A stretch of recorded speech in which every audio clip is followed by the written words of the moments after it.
Okay. Hey, Julie, how are you? Hi, Charlotte. I'm well. How are you? I'm good. I'm so excited that you're doing this. This is our first video interview for the newsletter. I'm so excited. Yay. So, I don't know, is the weather nice in Virginia? Here it's like really hot. Oh, it's like 95. Yeah, you know what? It's hot here today, too. It was raining this morning, and poor Oscar was up all night with the thunderstorms and the lightning. So he didn't sleep well last night, but he's good. Once he gets kind of it out of his head a little bit, so I have to wait until the rain kind of subsides a little bit, and then I get him out. He can walk in the rain. He has no problem with that, but he's just got to get it out of his head that there's thunder. Yeah, that can be scary even for an adult. Like for me, sometimes living alone, if it's a really bad storm and like I hear the wind outside, I'm like, whoo. Yeah. It's scary. I know. Yeah, I'm with you. We've had trees come down on our house before, so I get a little nervous too with wind. Yeah. Oh my God. I hope nobody like got hurt in the past, like seriously hurt. No, a little banged up on the gutters, but they're okay. Good. All right. So I always have, I'm famous for my like odd questions. So I want to start with a couple of fun questions to get us our creative juices flowing. So Right now, Julie, what is your state of mind currently? So right now, today, it is very positive, very uplifted. I've had a really good month. So my daughter and her husband came from New York to kind of enter into our quarantine bubble, so to speak. So had some daughter time, which, I'm just very close with her and really have missed her. So that was wonderful. And the big thing is, so this past Saturday, so August 8th, my parents celebrated their 60th wedding anniversary. Wow. And so, so my sister and I, that lives here, was able to coordinate a socially distanced party for them. And so, we had big signs in the yard, and we had little engraved champagne flutes with their wedding information on it, and a little wedding cake. I mean, it was really fun. And the cool thing for me is my dad has not been feeling very well the last couple of years, so his health has been really, really sketchy. And my cousin asked him, so, Uncle Paul, how you feeling? And he says, you know what? I'm great, and I'm signing up for 10 more years. So, it was really just my sister and I kind of teared up a little bit because it's been kind of hard to watch this big, strong man of ours that we grew up with kind of not feel well the last couple of years. But he just was. It was just such a joyful experience, and we just had a lovely, lovely time. So I'm very, very happy. Yeah, I can't believe they've been married for 60 years. That's like if I get married this year, then 6 years from now, I'll be 90. Like, wow. Yeah. That's well, they're crazy. They were 23 and 24. So, wow. Yeah, we're all very blessed that we still have them in our lives, and they're doing well. Yeah. And then what an amazing role model that is, for your kids and, of course you. I don't know how many years you've been married, but that's so nice to have that relationship role model in your life. Yeah. So well, great. John and I have been married 35 years, so we're not quite that far, but, No, but it's no chump change. Wonderful. That's awesome. All right. So my next question is, right now during quarantine, we're not living our most luxurious life. So right now, what is your greatest extravagance? Oh, so John would say, I'm constantly buying plants, which would be a true statement. Because every other woman in America. So, you have a lot of time, and so it's like, there's a little spot there that could be filled. So I've been buying a lot of plants. And then I guess the other one would be we've been trying to support our local restaurants, and so getting takeout. So we're not comfortable eating in any restaurants, but getting takeout and supporting them. So I know which it's I so have different. to say, I have to say, you have to get creative now when you're ordering from restaurants to takeout, because the dishes that you ordered when you were eating in the restaurants may not be the same during takeout. So that's happened to us a couple of times where we ordered like steak or something, and by the time it comes, gets to you, it does not taste like the steak that you got at the restaurant. So you have to be mindful of that. Yeah. Well, I will say we've got a rotation now that we've kind of taken people off, and just so we have a standard 3-week rotation. Yeah, I mean, this is going to be a skill that restaurants and small businesses are going to have to build that muscle of, building that, maintaining the quality of your food even during takeout, So. Yeah. All right. So my next question is, how have you changed in the last 5 years? Which seems like nothing compared to 30, 35, and 60. So I guess on a personal level, really have been focusing on health. So John has been diagnosed as a diabetic. And so we've really been focusing on diet and exercise and really ramping that all up. And, very, very proud of him. He's been able to stave off taking insulin at this time because of controlling his diet. And plus he's an athlete. He's a marathon runner. So he's really been able to manage that. So really, really proud of that. And then on a professional level, I would say I've been really trying to enhance my listening skills, because a lot of times in the past I would be formulating my response as people are still talking, and you can kind of lose something in the translation. So really trying to work on pausing and listening before I respond. Definitely, I think I share that weakness with you. I'm my mind goes Cheryl will call me and she'll be like, oh my gosh, you answered so quickly, it rang once. I am so quick and fast to answer and things like that. So I do have to intentionally listen, which is one thing that I'm actually learning. Oh, sorry, that's my work phone.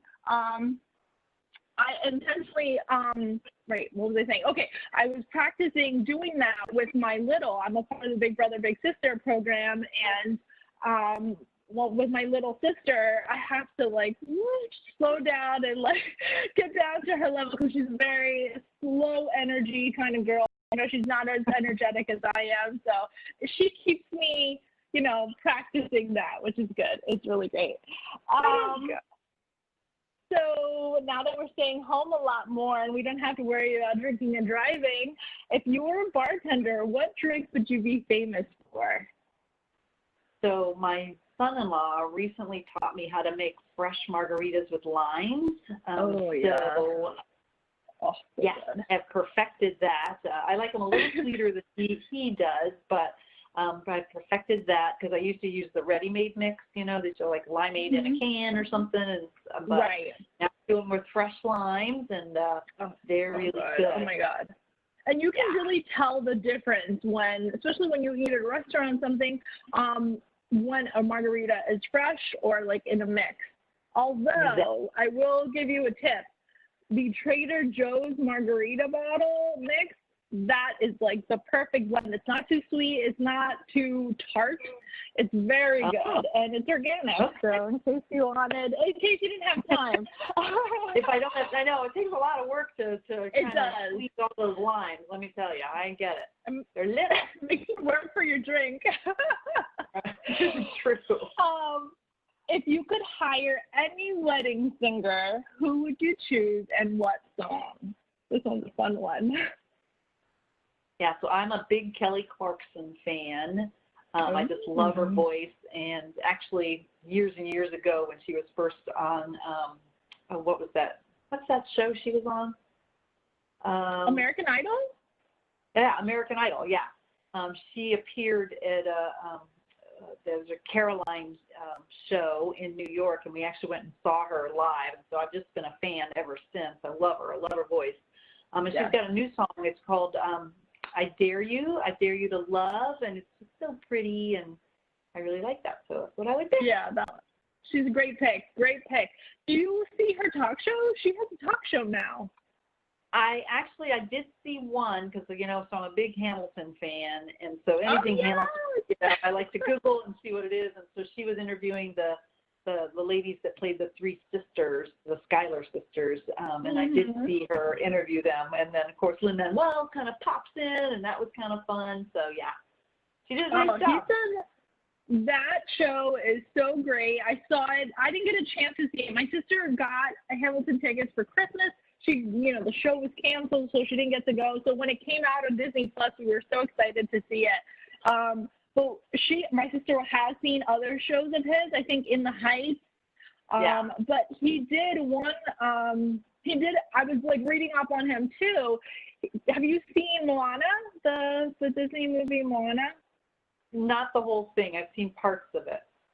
Well, The Rock, Dwayne Johnson plays. He's like Maui, the voice of Maui in that movie, and like he does a rap that Lin-Manuel wrote, and then he also wrote a lot of songs for the new Mary Poppins with Emily Blunt. Oh, I love it. We're a big family of musicals. We love musicals. That's good.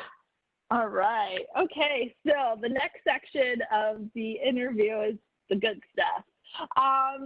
So this time when we're working from home, like I know my newsletter group, we talk like every day. We have a ongoing group chat, and so does my divisional team too. We're like constantly communicating, actually more so now than we did before, which is really nice actually.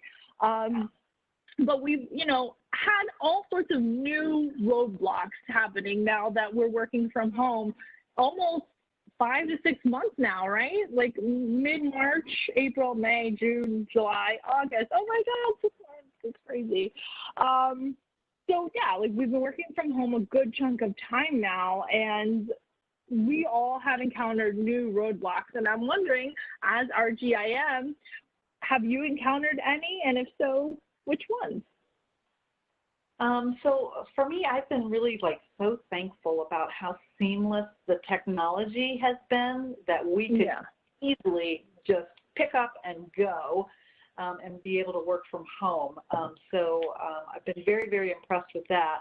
But I guess the biggest roadblock for me has been keeping people safe. And I worry about, elderly people. I worry about my family. My son is still in Bangkok, and they seem to have figured out how to control the virus right away. I think they're almost on 90 days of no case that has been noted.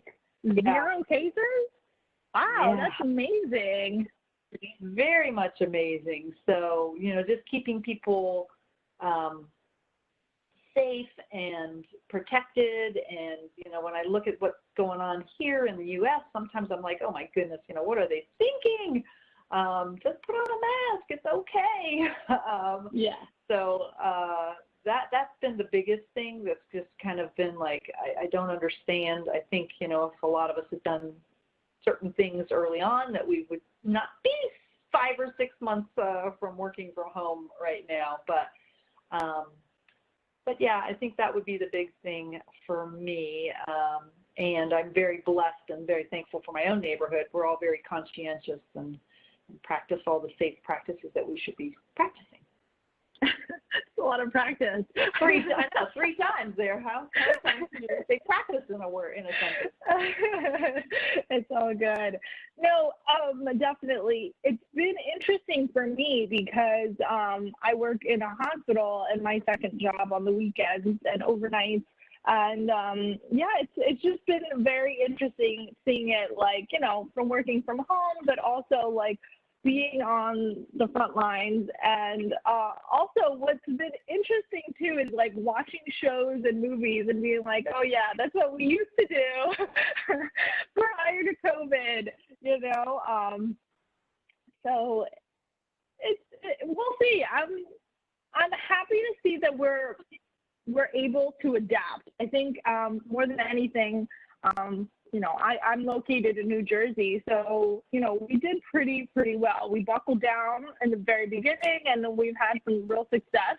And, even politically, we managed to keep everything peaceful, which I have to say I've never been more proud to be from New Jersey, because That's great. Like, I'm just really proud of us. So if we continue to take our safety precautions, we should be okay. You know, we'll be able to have a different version of life, and maybe we'll be able to appreciate the smaller things and the simple things, which is never a bad thing, in my opinion. So, yeah, great. I think a lot of people have done that. I think this brought to light a lot of, you know, going back to simpler things and really enjoying and, you know, what you've got and taking time to smell the roses, so to speak. I mean, really, I think it's been really kind of cool. So getting back to some basics, I know I'm hiking more than ever, and it's just been really fun. So also, gotta look for that silver lining always. Not to, like, you know, deviate too far, but I've noticed too, because as a society we've like slowed down a lot.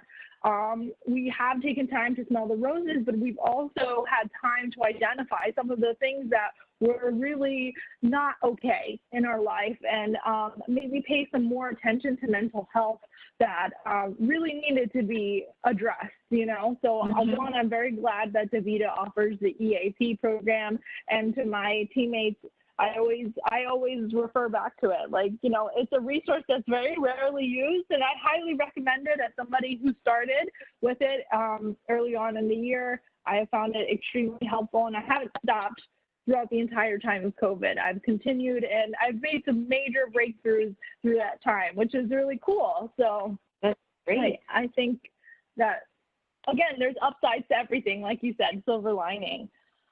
So right now, everybody is worrying about everything. And I had a conversation with someone the other day when they said something along the lines, I wish somebody in our government would say, listen, there's so many things to worry about, but here's a list of things that you don't have to worry about, you know? Which would be nice. You'd be like, okay, that's something off of my list. So I'm hoping you, as our leader, can give us a list or a couple things that we don't have to worry about as insurance counselors, given all the things that are changing. Sure. So I'd say the biggest thing is it's not going to change in that our team brings so much value to the village and to our patients. That's just something that no other team has that niche for. So other teams obviously have many wonderful qualities that they bring and values that they bring to the village. But for us, it's you know, the huge role we play in educating patients and advocating for them, and really working hard to make sure that their best interests are always at heart, as far as being able to see specialists and go to the doctor and get their prescriptions and all that good stuff by maintaining their insurance. So that's not going to change. We still play that very valuable role so that we're able to meet their needs, which is very fulfilling for me that you all still are able to do that. And the amazing job that everyone's doing working from home has just been really eye-opening. So for sure. I mean, so I would say, I just feel like as an insurance counselor, our role has changed significantly. Like what it looks like to be an insurance counselor. I do feel like I have more capacity to support in a appropriate, lane-based way. How do I say? What I mean to say is, a lot of times when we're in the field and our field teammates see us, they're like, oh, Charlotte, insurance, let's ask her anything under the sun. I've had patients, family members come up to me and say, can you help me with my insurance? And I'm like, I don't know what your situation is. I can give you some general advice, but I'm happy to be able to be more of a support, especially with our FAs. I feel like I've been more in contact with my FAs now, especially during COVID. It's very easy for them to send me an email, and a lot of them have been reaching out to me before any transient patients come through. and just make sure, hey, do you think we take this insurance and whatnot? And I've educated them on Peakon, but sometimes it's a comfort level. They know that if they reach out to me, I'll be able to help them and respond quickly. And if I don't know the answer, I can reach out to an RRS or another teammate who can help. So being able to develop that partnership has been really nice. So I hope that they find it as helpful and useful as I do. I'm sure they do. So in the future, what do you think it can possibly change?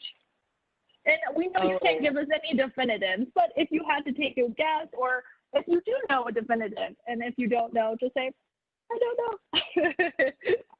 I would say that our business model may indeed change. So whereas the expectation before is that ICEs are in the clinics 4 or 5 days a week, I think we'll be scaling that back because we've seen how awesome everyone has done in being able to engage patients and get them pertinent information. Recently Joey came up with a how to scan document, which to me, I've been scanning things all week to give to my own doctors and stuff. So, I mean, there's just ways to be technologically savvy that we can do this a little bit more efficiently than when we've done in the past. And I know, being an insurance counselor myself many moons ago, when you're in a facility, sometimes you do get caught up in engaging with others in the break room or in the conference room as you're waiting for someone to come and chat with you. And so there's a lot of downtime that now you guys are on 24/7, it seems. So we've got to make sure we're balancing that as well. But I definitely think that we could be more efficient, and we'll probably be looking at our business model going forward. Yeah, and I think a lot of companies in the United States are doing very similarly. They've, been able to realize, oh, okay, we may not need to go to a building or a location. Like, I think a lot of companies are changing. I will say one thing. If our model does change, I would like to see some sort of practice. I know the facilities do Start Smart, where they show them an iPad of a video of, oh, I lost you. Are you back? Okay. Where they show them like a video of education on modalities and what to expect when you're first on dialysis. I would like to see kind of a quick, maybe a 5-minute conversation, like a FaceTime conversation with the patient, because one of the roadblocks that I've been experiencing is that my patients don't know me, like new patients, and we've been getting quite a few new patients. They don't know me. They don't know who I am from Adam. I'm not even calling from a DaVita number. So they're like, how can I trust you and give you my information and my work status and whatnot? So I've had to have the social worker be like, can you tell them I work with you and that I'm, just calling to educate them on their options and whatnot. So I, in case my 2 cents are worth anything, I absolutely think that we should set up some sort of protocol where insurance counselors can introduce themselves maybe on video and say, hi, when I call you, in the future, this is who I am. I work for DaVita. I'm here to help you with navigating all of your insurance questions and all of that. So I think that might be useful. That's a good idea. I wish I was back in the council. I'll invite someone on the council and tell them. How does the role of an insurance counselor need to change for the upcoming remote open enrollment season? Yeah, so our busiest time of year, right? And we're gearing up to do it remotely. So plans are being put in place now to get material and different tips. Like I mentioned, the scanner component that Joey created, just to be able to engage patients a little easier on that. So I guess that launches next week. We'll start to see a preview of stuff that'll be coming out. But great. Yeah, everyone just needs to be really organized. Yeah. Like you have in the past. Separate your individuals from your EGHPs, from your other open enrollment periods, and really we're just going to have to tackle it together to see, what's going to be some BDPs that we can utilize going forward. Honestly, I think when you said organizing, I think it might be easier personally for me to do that as I'm working from home, because open enrollment is such, a running around and, getting interrupted, and people are coming in, from all areas interrupting you, as opposed to you're sitting down at home at your desk and you're like, you have your to-do list, your tasks in Outlook. You can color coordinate them. You can put alarms on them. It's really easy to stay organized without all the extra interruptions. And now I will say I live alone, so I don't have the distractions that other people do. So I will take that into account in that statement. So Julie, is there a measurable goal that you have for team unity for 2020? Something that you'd like to see us achieve? Yeah. So I would love to be able to see that we're reaching our patients consistently on a monthly basis. So I know we've got a short turnaround right now because we're trying to determine employment components, but consistently, every 4 weeks, we are touching those patients. Oh yeah, for sure. Yeah. Yeah, I have to struggle with some areas, and so that's, that is what it is, but how do we get around that so that we are all able to do that? And I think what one of the BDPs we were talking on our divisional calls, we were discussing is some of those patients who are screening our calls because they're quite frankly tired of hearing from us. Maybe we can make a side note to just call the clinic when they're on the machine and just ask the nurse, hey, do you mind asking this patient if they have any changes or any questions, so that they don't have to talk to you directly, but you can still get that answer. So that's always a good thing to do to achieve that goal. And then what are things you don't want to see insurance counselors do as we venture forward working from home? Oh, I just don't want anyone to put themselves or their families or anybody at risk. So just need to be smart about how we are engaging with others, and practice social distancing, and really just be thoughtful on keeping you, yourselves, your family, our patients, our field partners. We just want to keep everybody safe. So that's the biggest thing for me. And sometimes it's easy just to say, this has been going on for so long. Maybe I can lax up just a little bit, but we've seen that does not work. And so just want to make sure that everyone knows, your safety is my top priority. So don't want to make any silly decisions. Right. All right. So couple of closing questions about the newsletter, because, I'm highly invested in this newsletter. What do you like most about our newsletter? You know what? It gets better and better every month, I have to say. I'm always so pleasantly surprised. So I love the articles. I love to learn from them. I love the fun, tips and silly questions that we put out there for each of us to learn a little bit more from each other. So I got a lot of good insights into books and, favorite type of shows you like to watch. And so that's always fun. So keeping everyone engaged. You guys do a really good job. Yeah, I think our team is unique in the way that it's very spread apart, and it's hard to keep us all engaged, but we do try very hard to do that. So hopefully we continue to do so. I'm so excited for the next coming editions. We have some fun ideas coming. So, and t-shirts too. So what would you like to see in the future for the newsletter? I think, I'd like you guys to get to know Curtis a little bit more. So our newest director, he's a really great guy, and I know him pretty well, but I know that you guys don't really know him much. So how to get to know a little bit more about him and engage him a little bit more. I know he's very anxious to really start developing relationships with everyone on our team. So you'll see him on a homeroom call at the end of August, and then more time, on our virtual meeting in September. But, I would really like you guys to get to know him a little bit more. Do you think he has the capacity to do an interview like this?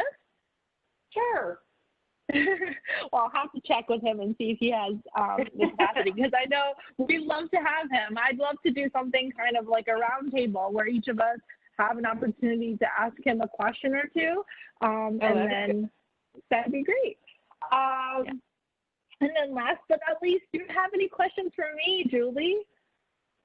So I know you love working on this newsletter. What about it gives you the most fulfillment? Oh, that's a great question.